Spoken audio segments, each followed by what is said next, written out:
All right, the first debate is in the bag. The Sean Spicer Show starts right now. Wow, what a first debate. We have all the analysis and the inside scoop from what happened last night. We were literally at the debate in the spin room. We talked to Trump's top campaign aide, Chris LaCivita. We talked to John Jr.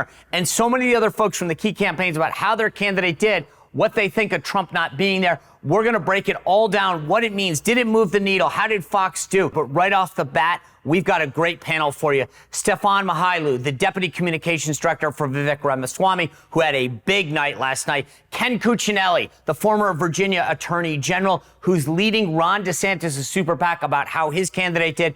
And Priya Samsunder, the comms advisor for Nikki Haley's super PAC. And again, another big night for those three candidates. We're going to break it all down. Welcome to the Sean Spicer Show.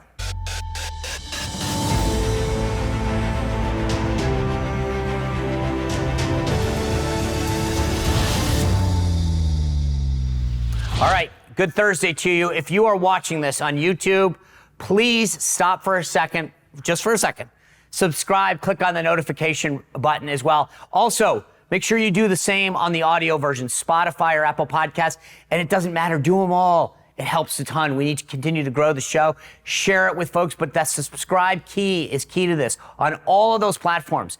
Please do that. Make sure that you know that you're helping us rescue ourselves from the algorithm because you never know when we might get canceled on one platform or another. So if you're on Apple and Spotify, YouTube and Rumble, you'll be sure that no matter what, you get it. And if you're watching on the first, channel 347, on DirecTV, you want to have a backup system as well. That's like your own personal DVR that goes anywhere you are. The car, you know what I'm talking about.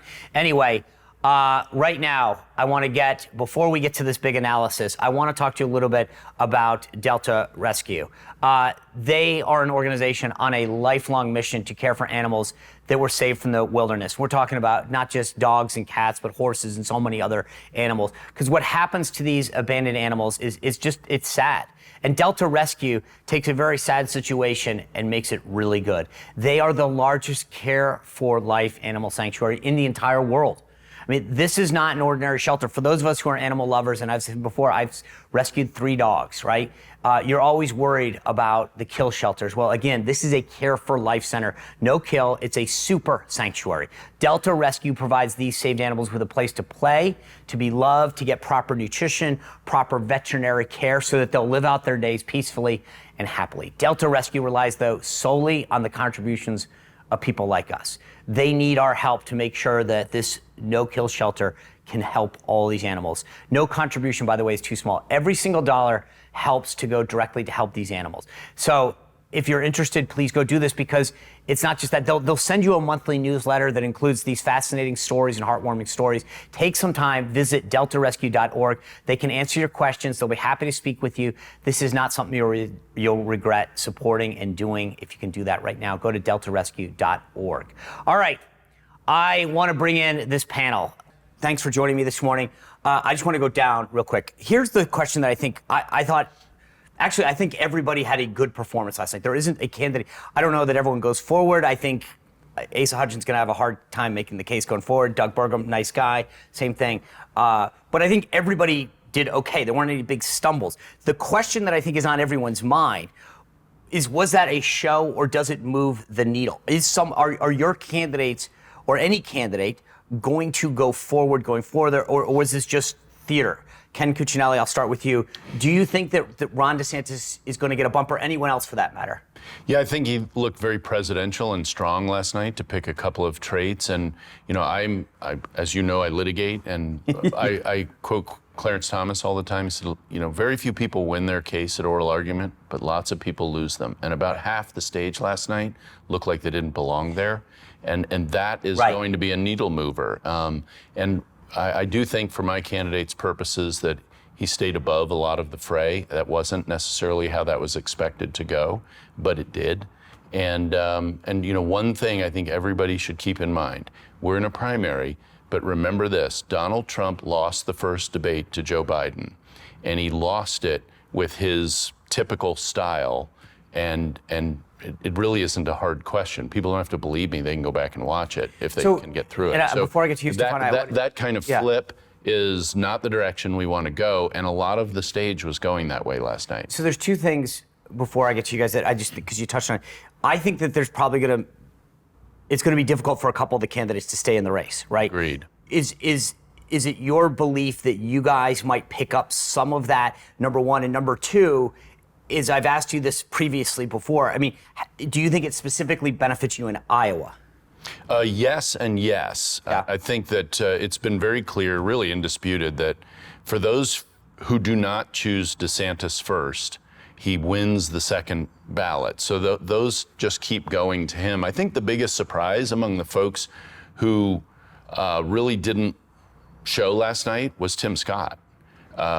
It was a big nothing burger. He didn't do bad. He didn't hurt himself, but he was not a force at all on the stage. I agree with you on some of the others you've named where really they need to drop out. I think Tim Scott, again, I don't want to dominate this. I think the funny thing is I asked Cory Gardner, the chair of his PAC last night, I said, give me the case. And he was like, great message. And I'm like, yes. I love Tim Scott. I think he's a great fit. Everybody loves Tim Scott. Everyone loves Tim Scott, but I was like, but again, this gets to the nut of the question, Stefan, and I'll go to you. Like, did last night move the needle? Well, first and foremost, I think it's healthy to have a positive discourse that we're having about the race without throwing barbs and throwing elbows literally right next to me.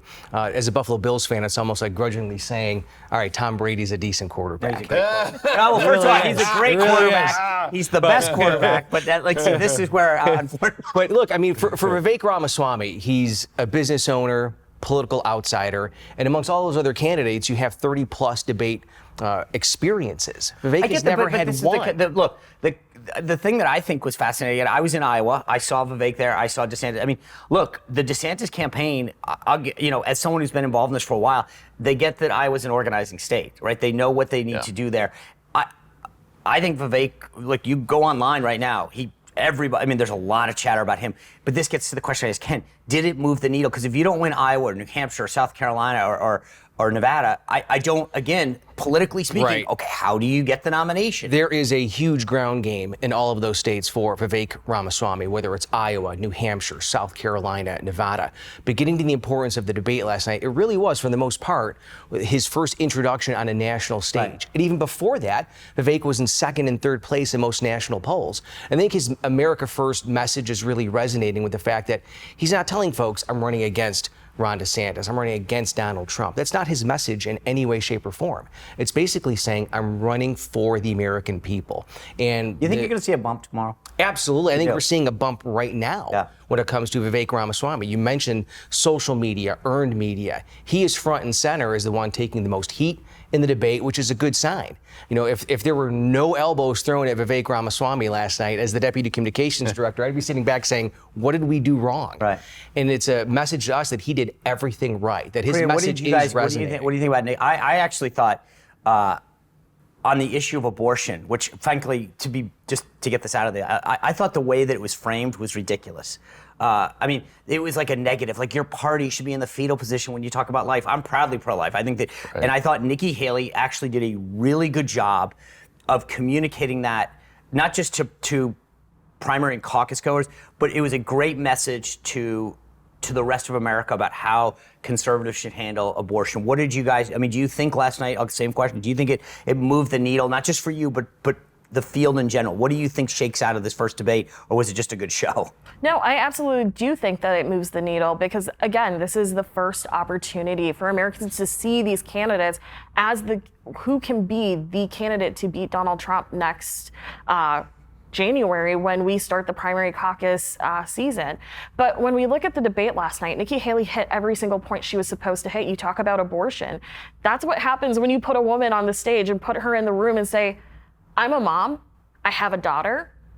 This is how we are talking about this issue. It is not just a one-size-fits-all issue. We can't just sit here and litigate it from this position or that position. And I think she actually made a really good point to Mike Pence when he kind of threw back and said, well, you have to take a position. She's like, no, I can't sit here and take a position on something when I haven't talked to folks. We can sit here and say, this is the way that it should be. But if we don't have consensus, we can't move forward. And that's been a part of the issue that we've had so far. So before we do that, I want to get to a big problem that we face right now. National security experts are warning that our aging power grid is more vulnerable than ever. And even if a handful of key power substations are attacked, power could be knocked out from coast to coast for up to 18 months. Think about that, 18 months. Imagine, though, a blackout that happened not for a day, and we know how bad it is to have power for a couple hours, but can you imagine going not just a day, but weeks or months? I mean, our lives, all of our lives would be frozen in time when the power grid goes out.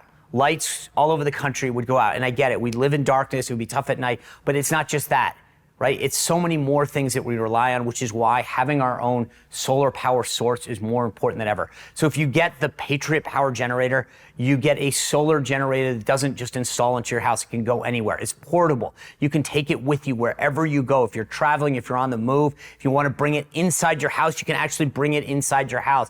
And it's powerful enough to keep your phones powered, medical devices. Think about how important that would be at a time like that. Or even your refrigerator, right? Keeping that food supply would be critical. And 4patriots.com could ensure that you get that. It's the number 4patriots.com. And if you use the code SPICER, you're going to get 10% off your first purchase, anything in the store, including the Patriot Power Generator, which would be crucial during a power outage of any length, whether it's a few hours, days, months, which we're talking about. You'll also get their famous guarantee for an entire year after you make this order. Free shipping over $97, and a portion of every sale is donated to charities who support our veterans and our families. So go to 4Patriots, the number 4Patriots.com, and use the code SPICER to get 10% off 4Patriots.com.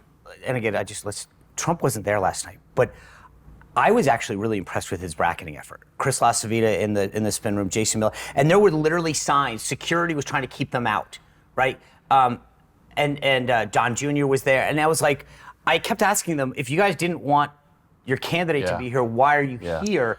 But that being said, and all of them have argued, by the way, how bad it is to skip debates in but previous fine. lives. But here's my point: everyone's been in politics for a while.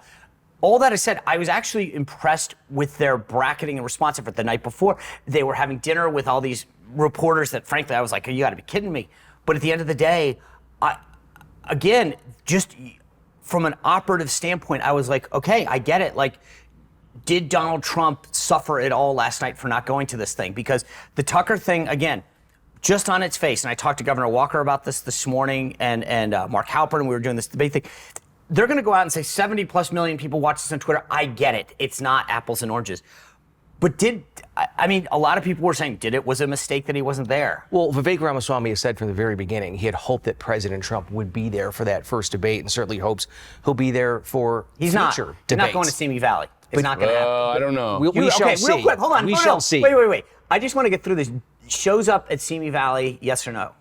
I think so. No kidding. Yes, I don't think look, think of that stage. I know. And stage is what he thinks about. Yeah. I don't think he can resist it, Stefan, honestly. do you think he says it? Either way, regardless. No, not regardless. I just want to know, do you think he shows up? Well, look, after the night that Vivek Ramaswamy had for that first debate, I would say any candidate should be on that stage to make their case in the same way that Vivek made his case to the American people. I mean, look at all the earned media, social media. All people are talking about is Vivek Ramaswamy.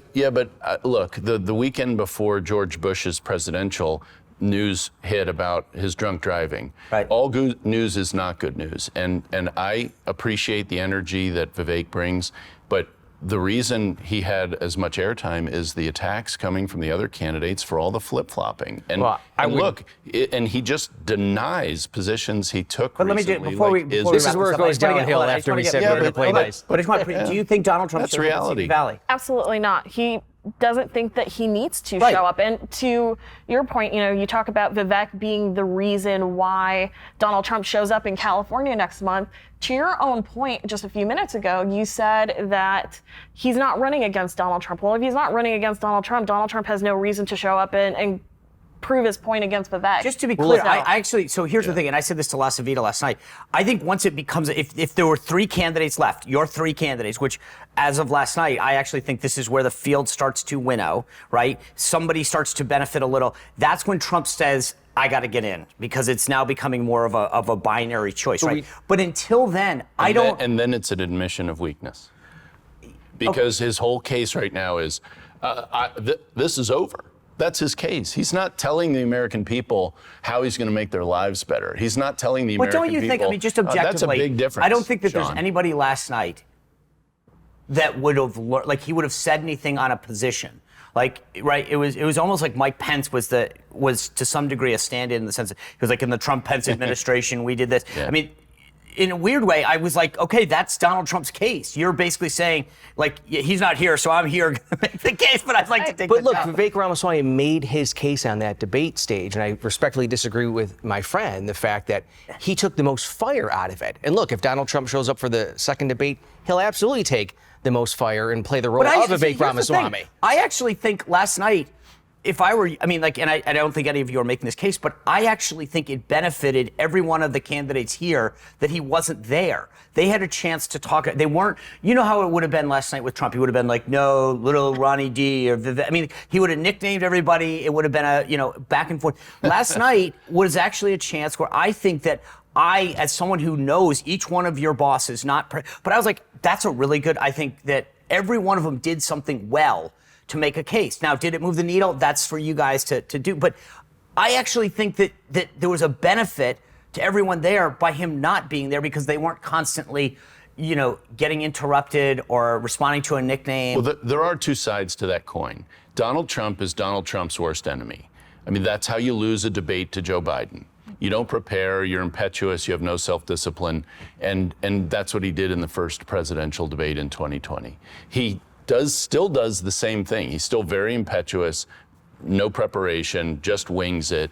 I worked for him. I know you did. As did you. Deputy Secretary of Homeland Security. Very little preparation, very little follow-through. He would have fit right into the scrumming going on last night. And DeSantis managed to stay above that, which was a surprise because of all of the incoming he's taken up to this point. Well, if he's been very resilient. I would argue this, though. We all know, we've seen Donald Trump debate.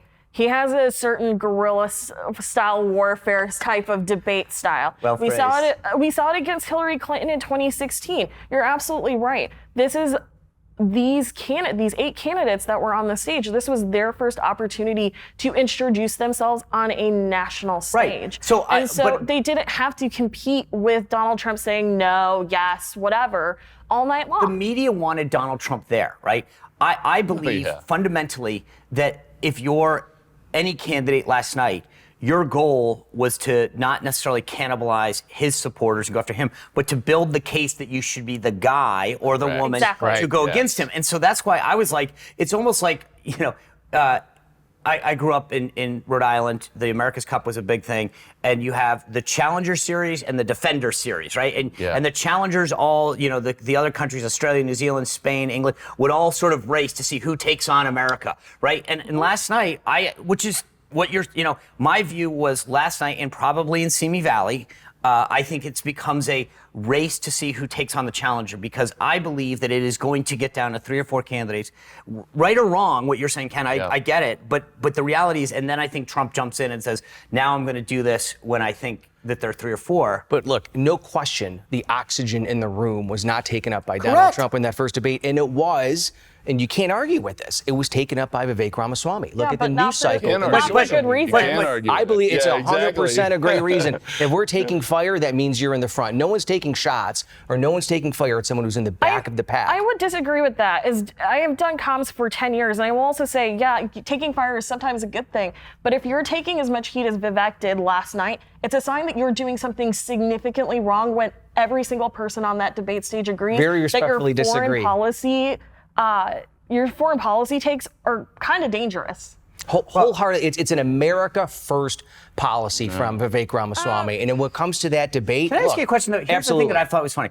I read online there was a ton of influencers that were very supportive of what he was doing on stage. Right? The thing that I kept watching was how aggressive he was, and like as a guy that.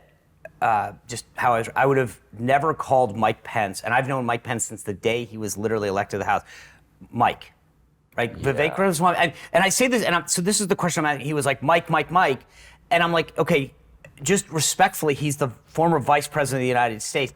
So what I'm wondering is, I get it. I watched online. Even some of the mainstream media was like, "Wow, Vivek Ramaswamy last night was," And I think, but the question is, as much as he gained, do you think that there were some people that might have said, "Ooh, that was a little too much"? Look, I think it's all about Vivek Ramaswamy's vision for the United States of America. Okay, I get the talking point, But look, he was respectful to all the candidates. He had to make his case. It was his first time in front of a national audience. That's my point. He had to though. make his case, and he did make his case. And that was my thing. Is that, made his but case. that's the point, Stefan. I was like, this is your first take, right? I get it.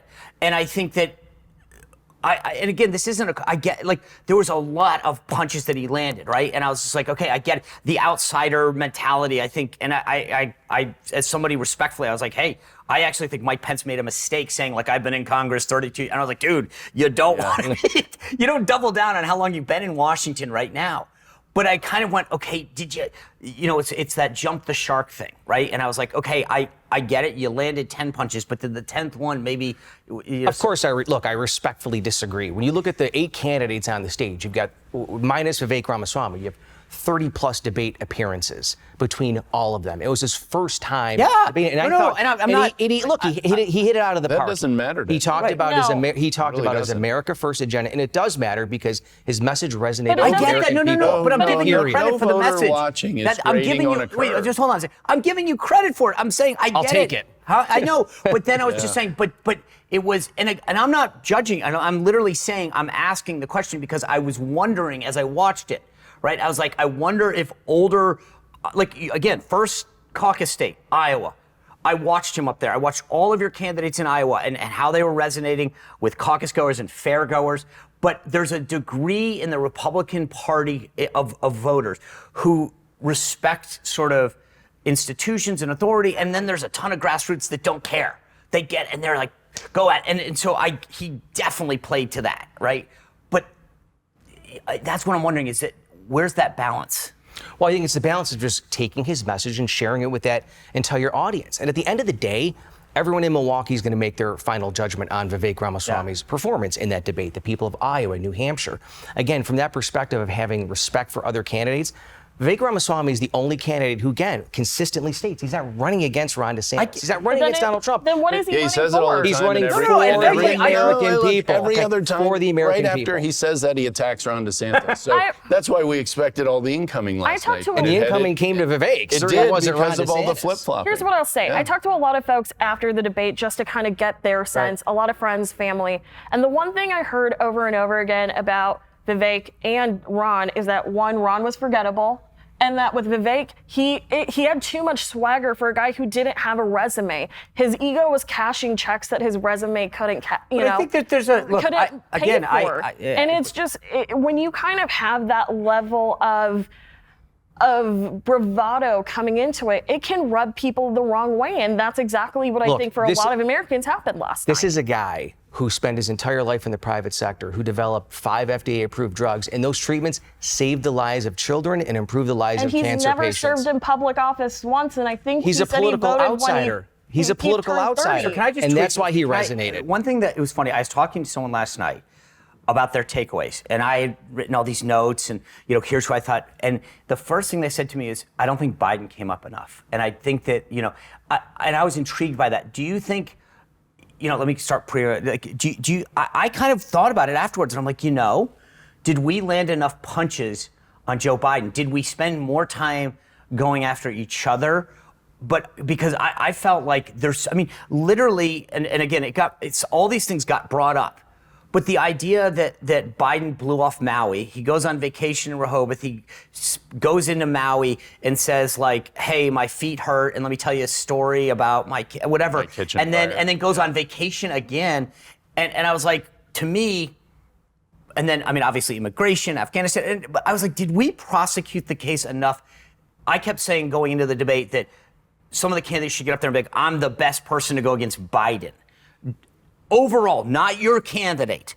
Leave your candidate out of this for a second. Do you think we as a party made enough of a case to the viewer that was watching last night that's just saying, I want to see what the Republicans are saying? Do you think that we brought up Biden collectively enough? Absolutely. I think that when you look at it holistically, there were a lot of mentions about Joe Biden, but we're also talking about policies and things that we would change. The fact of the matter is, if we're talking about Biden over and over again, I think to that point, it looks like we're obsessed with Biden, and that I'm obsessed with Biden. Yeah, but that gives him a that kind of gives him a boost as well, right? Americans know how bad Biden is. He's taken a year of vacation during it. But that's my point. I don't know that they do. Look, you and I know that. We know that. But I'm sitting here going, I didn't. To be honest with you, until I heard where he was, like I thought, I didn't realize he had literally left Hawaii to go back on vacation. Like his horrible. He needed to have a vacation from his bad visit to Hawaii. But they may not know about the vacation part, but this is what they do know. They know gas prices are high. They know that electric prices are high. Utility bills are high. They know when they go to the grocery store.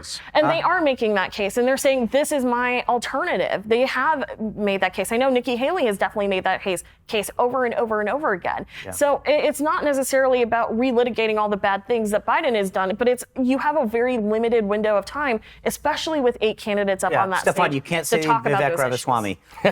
Did you think is that on the bingo card? Yeah, it is. I mean, we got it. But I'm saying, like, overall, I think it's a valid. Like, I was literally walking out of the debate last night when someone said it, and I go, gosh, that is a good point. Did we actually, as a team, if I were watching that objectively at home, I get the here's who went after, and I get that. Sure. But I was like, you know what?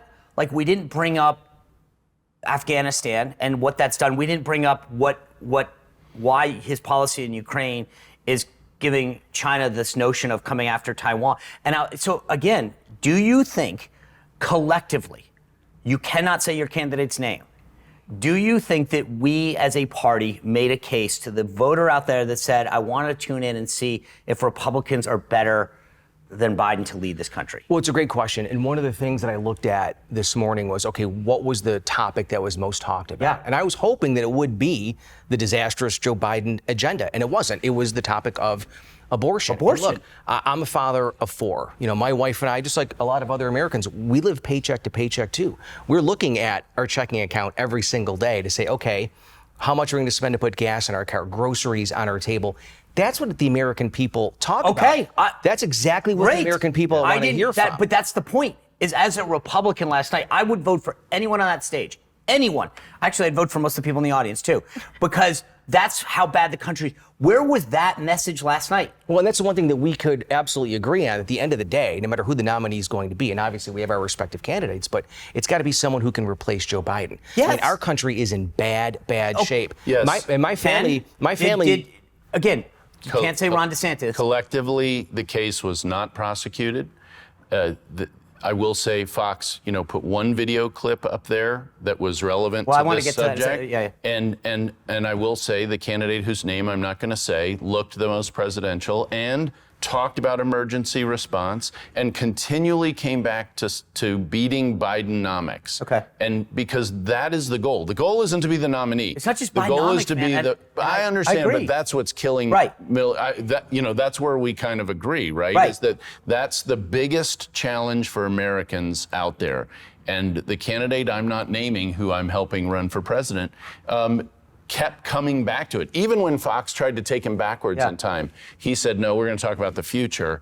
And that's Bidenomics. Yeah. That is the central piece of the campaign for president. The thing to me is, it's beyond Bidenomics. It's actually, you can't I'm summing it all up. No, I get you are. And I'm just saying, to me, though, it's not just Bidenomics, because you can't have Bidenomics if you're not safe. And I think that where this country is right now vis-a-vis China and the threats that we face, Joe Biden has not, we may not, you can only have an economic system if you're free and you can prosper and you can actually have capitalism. All right, guys, it was a late night at the debate. I had to get up really early, and you know what I needed? A morning kick. Like, I needed my morning kick. And the guy that I would turn to find out how he gets up in the morning, Chuck Norris. He's not just an action star. He's a veteran. He's a family man. And if you've seen him, he's clearly fit and extremely healthy. He just exudes healthiness and fitness. And guess what? When you look at the guy, he's 83 and he says that he feels better than ever. I hope to look like that, and I'm not even close to half his age. Chuck realized that after decades of trying every supplement out there, most of them really did nothing for his health. So he combined his own little formula. He put them all together in a drink that he calls Morning Kick. It's got probiotics that help you lose weight, prebiotics for digestion, superfoods for all those muscles and joints that need a little get going in the morning, and several of the world's most powerful anti-aging supplements, which is why he looks like the way he does at 83. It gives you more energy, better digestion, and clearer thinking. All three things that I need right now this morning after a long day and a long week. So if you want to try it for yourself, head over to Chuck Norris's website, mymorningkick.com/Spicer. That is mymorningkick.com/Spicer. But I want to touch on what Ken alluded to, because that's sort of the last thing I want to get to. How do you think Fox did last night? How do you think that what did you think of the topics? I give them overall a B minus. You grade on a curve. Well, no, I'm not grading on a curve. Ken's a great litigator, but I want to take. I'm not grading on a curve. I mean, they had absolutely no control last night, and they didn't have a mechanism to do that. I thought some of I think the topics could have been a bit better. They did. I give them a B plus on the topics as opposed to the overall for the debate. Is there a topic that you can say that Ron DeSantis would have liked to have covered that wasn't? Well, for goodness sake, it's a Republican nomination. How about taxes and Second Amendment? And more time on debt, because the American people now get that government spending equals their inflation. Okay. They get that connection, and there wasn't enough time. I want to wrap on that, because we're getting. There's two good points I want to make about that. But I want to, again, on Fox and on how the debate went.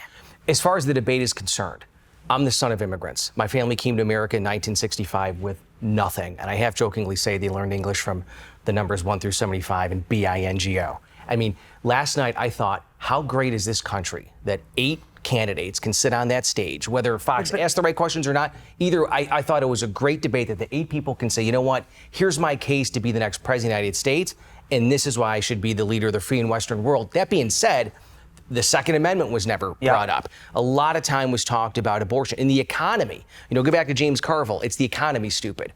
Well, everybody at home wants to talk a lot more about why they can't afford to pay for gas in their car, to save for their kids for college, and to name the candidate that I'm working for.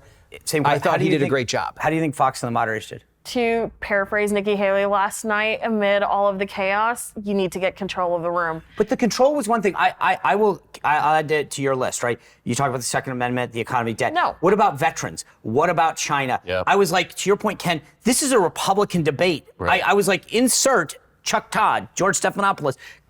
Abortion is a bad thing. I'm like, what? I mean, not abortion, it's obviously abortion. I understood why the abortion question was asked, because that was how it was asked. I agree with that. It needed to be asked a lot better. It was asked like a Democrat asked it.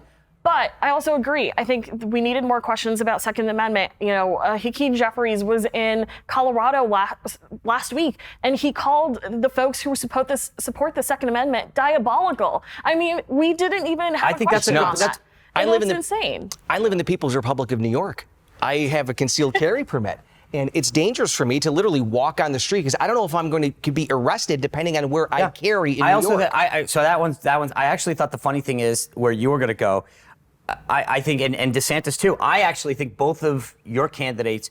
I was surprised that neither one of them broke up like this woke capitalism and the corporations, because I think I actually am a big supporter of what Governor DeSantis has done with Disney. I think I give him a lot of credit for standing up, which is something that everyone, we shouldn't be going after. Ridiculous. I think Governor DeSantis deserves a lot of credit. I think Vivek has done a great job of a warning of this and calling. So again, on those two issues, and I think Governor Haley at least brought in her husband's service, which I thought was great, and I wish that had been more of a topic. Guys, we are out of time, but this has been an amazing conversation. Thank you guys for coming, especially the morning after a late night, and best of luck to your candidates moving forward.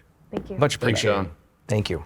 All right, last night was amazing. Trump wasn't on stage, but a lot of his folks were there. I was able to speak with not just them, but some real movers and shakers in the game. First up, Chris LaCivita, the president's top strategist. He was there last night.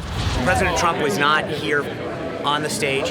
His team is here. His top guy is here in the spin room. How did your guy do tonight? We were expecting a lot of attacks. What do you think of what they said?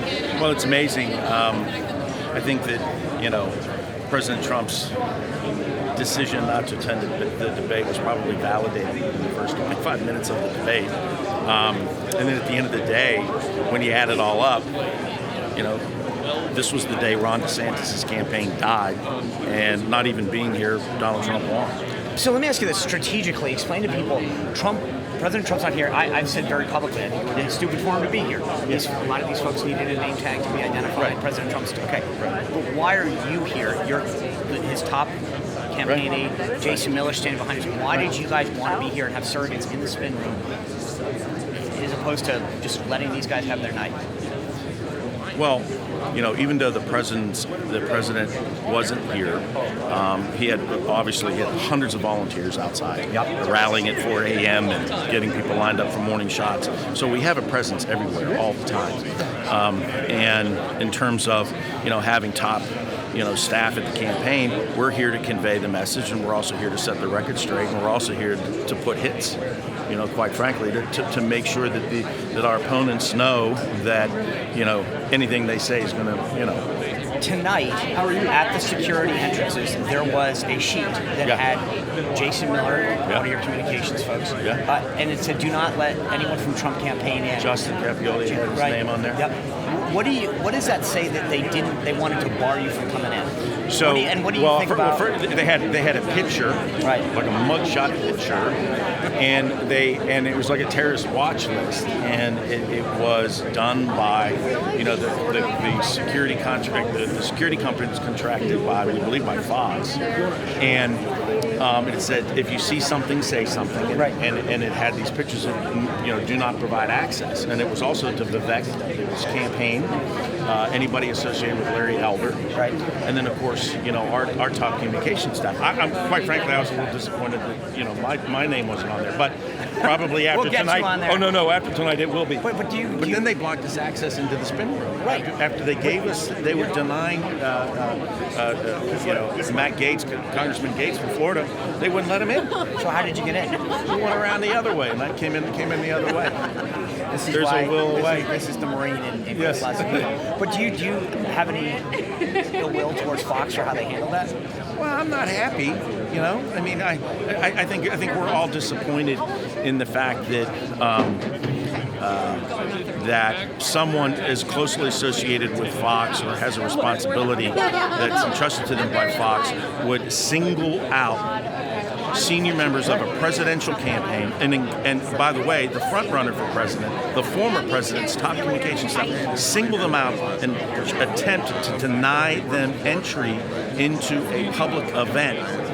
I mean, this is an issue we're not going to let go. They're going to have to answer for it. One last question, then I'll let you go. Tomorrow, the president's going to be in Fulton County, Georgia. Yeah. A lot of people are saying this is counter-programming.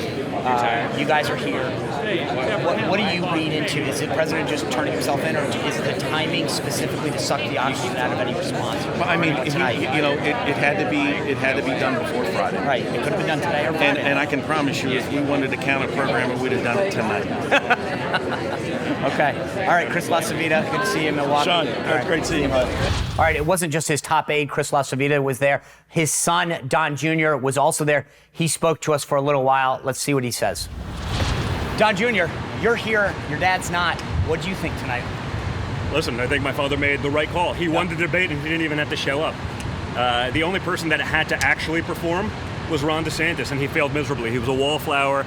He literally regurgitated Trump policy to try to make it like it was his own. I mean, how many times did he just say a nation in decline? Guess who said that like years ago? Trump's been using that for years. He's not capable of original thought. The reason we've seen the decline in Ron DeSantis' this campaign is because it was great when he just had influencers clipping 5 seconds of him dunking on some local reporter in a small town in Florida. Now that you're the big guy on the stage and actually having to perform, you realize there's not an original thought. There's no original policy. Vivek destroyed him.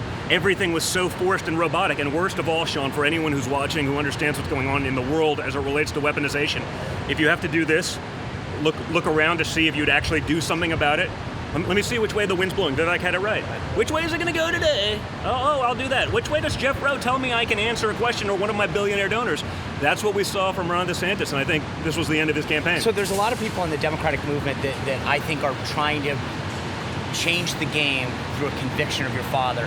How concerned are you guys? I think that this is the ultimate Dem plot, is to say to Republican voters, this guy's going to be in jail, he's going to be convicted despite, indictment after indictment, hardening the base, hardening support for your dad. Are you guys at all concerned about the legal? Because here's why. You've been there for a while. Listen, but we're here's used the difference. to it. Here's the difference. In a D.C. court of law, it doesn't matter what your dad has not done. Eventually, it'll go to the Supreme Court, and they'll do they'll do what's right. They'll actually follow the law. But that's the point. We're in a fight where we're playing a different game. Right. The people on that stage don't get that. They're playing T-ball while the Democrats are playing hardball. Yes. The Democrats want to jail their political opposition right now. But 750 years. Trump is a young and vibrant guy. We would both agree. 750 is a long time. Okay?